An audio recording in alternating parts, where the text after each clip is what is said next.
So it's been a week now since Hurricane Ian blasted Florida and started moving north, and I guess the coastal showers we're having today, Keith, are what's left of it. Yeah, still associated with it, believe it or not. It got stuck under this ridge, turned into a post-tropical storm or a gale, and then it's just sitting there, and it's brought a lot of rain to the mid-Atlantic and southern New England, and we're just finally seeing enough of a weakness in the ridge that a couple of showers have moved in. Nothing all that heavy has come through, and it's really just been confined to the mid-coast, southern coastal Maine. You can see a couple more bands sitting offshore here of Gloucester, Massachusetts.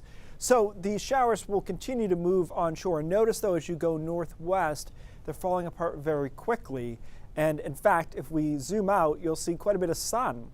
Spatially speaking, most of Maine is sunny. Population-wise, not necessarily the same ratio, but if you look across northern Maine all the way to just north of Bangor, it's sunny. Into the mountains, it's sunny too. So it's really been a coastal event today, and that's how the rest of today will go as well. Current temperatures in the 50s. A lot of us dropped down to only about 48, 49 last night. So not much of a diurnal temperature swing between our overnight low and our afternoon high. The only area that's seeing warmer temperatures is where we've seen the sun, Millinocket and Caribou in the low 60s there. So we'll continue this onshore shower chance here just along the coastline. Notice a few of those clouds get into the mountains briefly later this afternoon as well.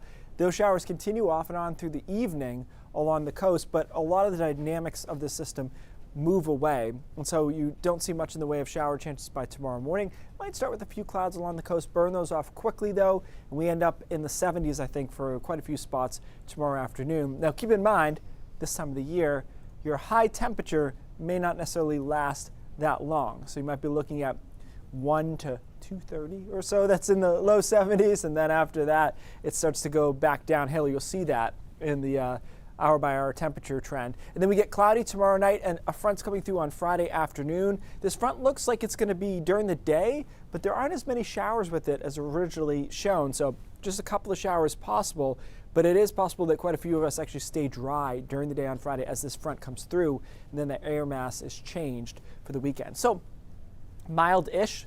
I mean, if we get to 70, that'll be 6 or 7 degrees above average tomorrow, and even Friday looks pretty mild before that front comes through. It does come through with a couple of scattered showers. Again, not everybody gets in on that. And then it's kind of chilly on the back end and breezy with temperatures only in the 50s. And so you see the distinct change from the end of the week into the beginning of the weekend, where we drop down into the 50s. Overall, early look at next week looks positive to me. High pressure is in place for several days, Monday, Tuesday, Wednesday, maybe into Thursday as well. So I think we're going to have a good stretch of weather next week.